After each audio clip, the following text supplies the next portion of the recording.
It's part of just the overall ecosystem, really, that we're trying to create to mitigate the threats of cyber risk, which is continuing to be at the top of the risks that financial institutions face around the world, and it's at the top risk of almost any company, because every company has some data, and every company needs to protect a certain amount of that data.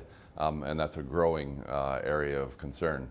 So this cyber threat intelligence platform is actually a communication mechanism that we've linked in with players around the world. So a firm called Help AG is the one that's managing this for us.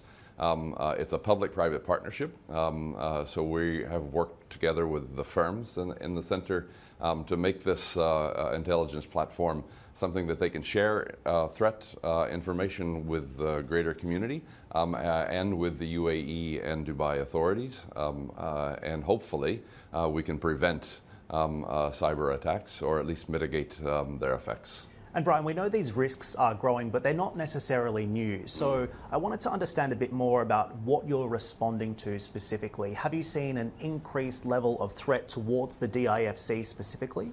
You know, the threat, you're right, has been there for a while. So cyber risk has been at the top of agendas of firms for a long time. But it's really in response to the growing digitalization of the financial services industry.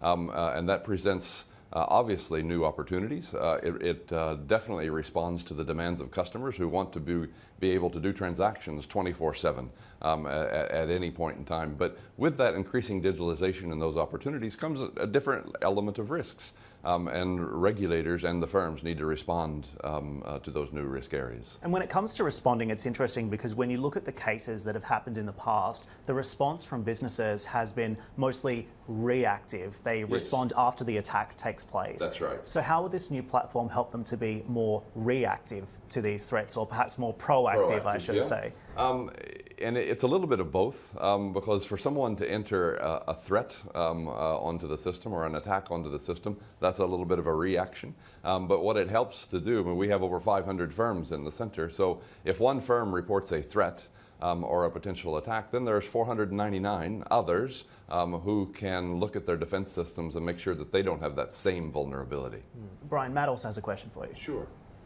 Hi, Bryan. Thanks for joining us. What is the biggest threat then when it comes to cyber risk? You were outlining some of them before, and where do most threats for companies in the DIFC come from? Where is the biggest, I guess, geographic region where these threats initiate from? And how does that form part of your strategy as well in dealing with the solution?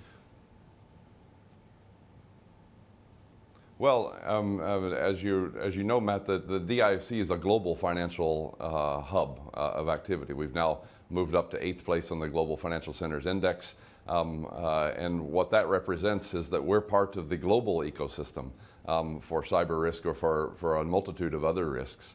And as regulators, we need to have defense mechanisms for those risks. So where these risks emanate from is all over the world. Cyber criminals are becoming increasingly complex, increasingly sophisticated, and are learning every day, the same way the industry is learning every day a new method of prevention of this risk.